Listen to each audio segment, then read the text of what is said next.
अच्छा सर, एक हम क्लास में कर रहे थे जब भी हम फॉरेन के ऊपर बात कर रहे थे, तो अगर योग कारक होकर अलगाववादी ग्रह चौथे में बैठा हो तो भी वो बाहर जाने के लिए मतलब फॉरेन सेटलमेंट के लिए फेवरेबल है, बट ये माता की सेहत पर इतना प्रॉब्लम नहीं करेगा। ये कारक के उस पर डिपेंड करता है, बट इसमें कंफ्यूजन होता है सर कि एक चीज़ फॉरेन के लिए अच्छी है, माता के लिए अच्छी नहीं है, इसको कैसे समझे सर? अच्छा, आप मुझे बताओ, कोई भी योग कारक, कोई भी लगन लो, चलो हाँ। आपके ऊपर, आपको एक लगन का नाम बोलो। Okay, taurus. ठीक है, टॉरस लगन। टॉरस लगन में शनि मेरे 4th हाउस में बैठ गया। अब स्वाभाविक सी बात है, मेरे लिए वो मेरा 9th लॉर्ड है। लेकिन अगर मैं अपनी माँ के घर से देखूं तो वो 6th लॉर्ड है। ठीक है, आप अगर टॉरस की जगह लिब्रा भी बोलती और तब 4th में बैठाती तो मैं कहता ठीक है, वो 4th में अपनी राशि का बैठा है, लेकिन वो माँ से 2nd घर यानी मारक भाव का अधिपति भी बनता है। ठीक है, तो इसका मतलब क्या हुआ, जो भी आपका योग कारक होगा वो मदर के हाउस से या 4th हाउस से या तो 2nd लॉर्ड बनेगा या वो 6th लॉर्ड बनेगा, और ऊपर से नेचुरल मैलेफिक होगा, जो अगर हम नेचुरल मैलेफिक वाली बात करें, इसको देखते हुए हाँ, आपकी बात बिल्कुल सही है कि मदर के लिए हमें उसे अच्छा ट्रीट नहीं करना चाहिए।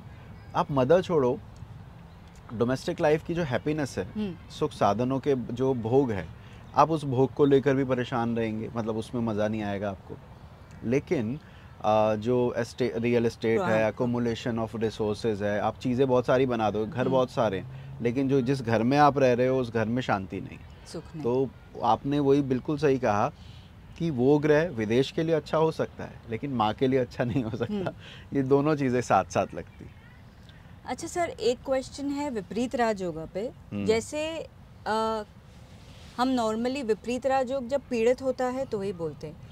अगर जैसे मैं एग्जांपल देती हूँ कि जैसे मंगल आई थिंक जेमिनाई में 6th लॉर्ड बन के 8th में एग्जॉल्टेड हो, तो इसे तो विपरीत राजयोग नहीं बोलेंगे, राइट? नहीं बोलेंगे, बिल्कुल नहीं बोलेंगे। बल्कि देखिए, विपरीत राजयोग की जो कंडीशन अलग अलग किताबों में दी है, उसका अगर हमें सार समझना हो, क्रक्स जो बोलते हैं उसका जो मतलब समझना हो, तो ये कहा गया कि जो आपके चार्ट में इतने इंपॉर्टेंट हाउसेस नहीं है, स्ट्रगल को इंडिकेट करते हैं, वो स्ट्रगल के लॉर्ड अगर अफ्लिक्टेड हो जाएंगे तो आपके लिए फ़ायदा है।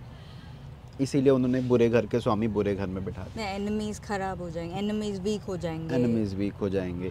मैं तो बल्कि ये कहूँगा, अगर 6th लॉर्ड 6th हाउस में ही बैठा हो तो भी मैं इसको विपरीत राजयोग में ट्रीट नहीं करता अनटिल अनलेस वो अफ्लिक्टेड। हाँ, अगर अफ्लिक्टेड नहीं है, अपने घर का बैठा, मैं कैसे कह दूं कि ये अफ्लिक्टेड है? जैसे अगर मिथुन लगन, आपने मिथुन का ही बोला ना, अगर 6th हाउस में मंगल बैठा है, अब वो मंगल अपनी 8वीं दृष्टि से लगन को देखेगा।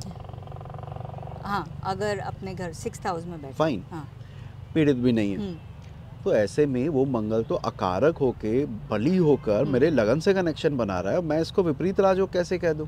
मैं नहीं कह सकता। मैं, आपने जो सवाल पूछा कि एग्जॉल्टेड हो जाए, ये और भी लग्नों में होता है जहाँ पे पाइसेस और टॉरस यहाँ पड़ती है। 12 इधर आई, 2 इधर आएगी, या 2 इधर है तो 12 इधर, जो भी लगन है। सो वहाँ पर भी यही सवाल होता है, भाई बढ़िया होकर बैठा हुआ है वो, हमें चाहिए वो अफ्लिक्टेड हो। एक दूसरा, अफ्लिक्टेड होने के साथ साथ इफ आपने थोड़ी देर पहले मुझसे एक सवाल और पूछा था कि 6, 8, 12 क्यों बुरे हैं। मैंने आपसे कहा था 6, 8, 12 इसलिए बुरे हैं क्योंकि उनका लगन से कनेक्शन नहीं बन पाता।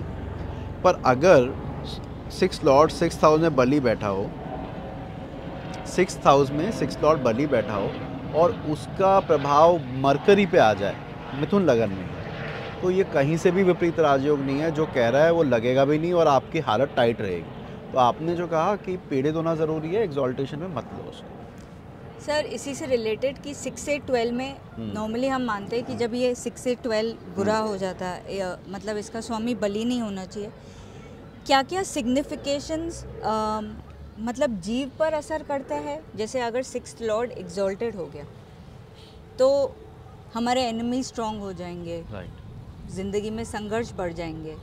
अगर ये अफ्लिक्ट हो गया, समझो ये वीक हो गया, हाँ, तो क्या क्या चीज़ों में, मतलब ये कुछ चीज़ें बेनिफिक हो जाती है उसी हाउस की, तो आप ये जो 6 से 12 जो अकारक है उनकी अगर पीड़ित होने पर क्या एबिलिटी कम हो जाए? देखो, नेचुरल ट्रेड तो डेफिनेटली सफ़र करेंगे। अब अगर मैं कहूँ लोग बोलते हैं ना सूर्य चंद्रमा को अष्टमेश का दोष नहीं लगता, उसका सीधा सा रीज़न ये है कि अगर 8 लॉर्ड आपका सूर्य है भी तो अफ्लिक्ट होने पर हम विपरीत राजयोग नहीं चिल्लाएंगे कि विपरीत राजयोग है विपरीत, हम ये कहेंगे भैया आपकी कुंडली में आत्म कारक और मन का कारक, अगर चंद्रमा है तो मन का कारक, अदरवाइज आत्मा का कारक पीड़ित हो गया है तो बुरा योग हो गया। तो ये इसका एक जो आपने बोला कि नेचुरल ट्रेट पर तो नेगेटिव इम्पैक्ट आएगा ही, एक तो ये नुकसान। दूसरा, छठा घर और अष्टम भाव या कोई भी भाव उसके कुछ अच्छी चीज़ें भी है, जैसे कि 6th हाउस से मामा को देखते, अब आपके मामा परेशान रहेंगे, जीव तत्व क्योंकि उस घर का लॉर्ड अफ्लिक्ट हो गया, तो हाँ बिल्कुल उसका असर पड़ेगा। शत्रुओं के साथ साथ आपके मामा पक्ष के ऊपर भी बुरा असर पड़ेगा, बल्कि कई मामा मुझसे नाराज़ हो जाएंगे। आप देखिए जो हमारी इतिहास में जितने मामाओं का जिक्र आता है मोस्टली नेगेटिव ही आता है, हाँ, चाहे कंस हो शकुनी हो, ठीक है, इवन शल्य हो, शल्य नाम था ना उनका, जो मतलब मैं अभी मुझे एग्जैक्टली नाम याद नहीं आ रहा, जो माधवी के भाई थे नकुल सहदेव के, वो भी उन्होंने दुर्योधन की साइड से युद्ध लड़ा। तो मामाओं का जो इतिहास है वो बहुत ज़्यादा ऐसा अच्छा देखने को नहीं मिलता। शायद कृष्ण भगवान की कुंडली में शनि राहु थे, हाँ 6th हाउस में। हाँ ये चीज़ है सर। तो इम्यूनिटी भी सफ़र करेगी? बिल्कुल करेगी। ये जो योग आप बता रहे हैं छठे घर का, जिसको हम हर्ष विपरीत राजयोग बोलते हैं, वो इम्यूनिटी के लिए अच्छा नहीं है, हेल्थ के लिए अच्छा नहीं है, क्योंकि 6th लॉर्ड का वीक होना कोई बहुत ज़्यादा अच्छी बात नहीं है, ठीक है ना। ये अष्टम का शुक्र आप हमेशा कहते हैं कि अच्छा होता है, वो प्रॉपर्टी देता है, अपना घर देता है, हाँ। बट अगर अष्टमेश का संबंध ही ना हो लगन लगने से, तो वो रिसोर्स अपने पास आएगा कैसे? अष्टमेश का संबंध ना हो लगन लगने से, अच्छा अगेन वही मेरा जवाब रहेगा। अगर अष्टमेश पापी ग्रह होके लग्नेश से 3, 6, 10, 11 में है तो भी मैं कहूँगा नहीं आएगा, और अगर नैसर्गिक शुभ ग्रह होके केंद्र त्रिकोण में है तो भी मुझे लगेगा कि वो आएगा। आप अगर ये बोलें कि मेरा 8 लॉर्ड अफ्लिक्टेड है सर, 8 में तो चलो वीनस बैठ गया, लेकिन 8 लॉर्ड अफ्लिक्टेड है, तो थोड़ी देर पहले जो अभी हमने कहा था कि इनहेरिटेंस तो है, जो अभी हमने कहा कि वाइफ का नेचर तो अच्छा है, वहाँ कुछ है, लेकिन वो जो मुझे मिलना चाहिए उसमें काट छाट हो गई है, मैं उसे एंजॉय नहीं कर रहा, वो चीज़ है। सर नॉर्मली हम देखते हैं कि जैसे 9th लॉर्ड लगन में हो तो वो अच्छा होता है, पर हमेशा वो आदमी रिलीजियस नहीं होता, हमेशा वो अच्छे पद पर चलने वाला नहीं होता, तो इसमें थोड़ी कंफ्यूजन होती है कि 9th का कैरेक्टरिस्टिक्स को प्लैनेट से मिलाकर और उसका प्लेसमेंट कैसे। देखो ना, आपने जो बोला 9th लॉर्ड का लगन में होना नेटिव को हर बार एथिकल नहीं बनाता। हाँ।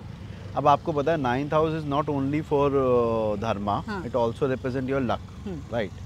आपको उस ग्रह के नेचुरल ट्रेट को भी लेना होता है कि कौन से वाले रिजल्ट को मैं इस क्लाइंट को बोलूँ। जैसे 5th लॉर्ड मरकरी हो, वो लगन में बैठा हो, अब एक बंदा कहता है सर 5th लॉर्ड बच्चों को दिखाता है, तो बच्चों का स्वामी लगन में आ गया, it should give good result related to progeny, but at the same time we know कि भाई बुध जो है वो एक नपुंसक ग्रह है, बुध का संतान उत्पन्न करने से कोई लेना देना नहीं, तो हम वहाँ पर ये बोलें कि भैया नहीं ये प्रोजेनी पे इम्पैक्ट देगा, उससे ज़्यादा बेहतर है ये कहना कि ये एजुकेशन से कनेक्ट करेगा, क्योंकि 5th हाउस से एजुकेशन भी देखते हैं। तो जो आपने कहा वो ये, इसका अर्थ ये है कि अगर नेचुरल ट्रेट उस भाव के ट्रेट को मैच नहीं कर रहे हैं तो वो लाइन हमें बोलते हुए 2 बार सोचना पड़ता है कि भाई धार्मिक बना रहे हैं, ये तो जो अपना 9th लॉर्ड है वो तो सपोज थोड़ी देर के लिए बुध है, बुध तो खुद वेव करता है, मतलब थोड़ा फिकल माइंडेड कहलाता है, फिकल माइंडेड कहना गलत होगा, थोड़ा मतलब उसका नेचर अध्यात्म नहीं, मोर इंटेलेक्चुअल और दुनियादारी में है, तो ऐसे में मैं उसको 9th लॉर्ड के लगन में बैठने को धार्मिक नहीं बोलकर मैं कहता कि भैया तुम्हारा लक जो है वो तुम्हें सपोर्ट करेगा क्योंकि तुम्हारे लगन में। तो ये बहुत इंपॉर्टेंट आपने बात बोली, क्योंकि लोग ना शनि भी बैठा हो 9th लॉर्ड हो के तो भी वही लाइन, सूर्य बैठा हो तो भी वही लाइन, मंगल बैठा, लेकिन हर ग्रह के अपने ट्रेट है।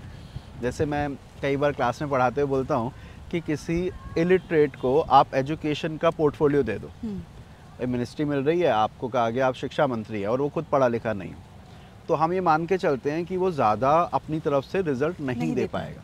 उसी तरह जिस भाव का आधिपत्य एक ऐसे ग्रह को दे रहे हो जिसके पास नेचुरली उस भाव के ट्रेट ही नहीं है, तो फिर वो इतना अच्छा नहीं कर पाएगा।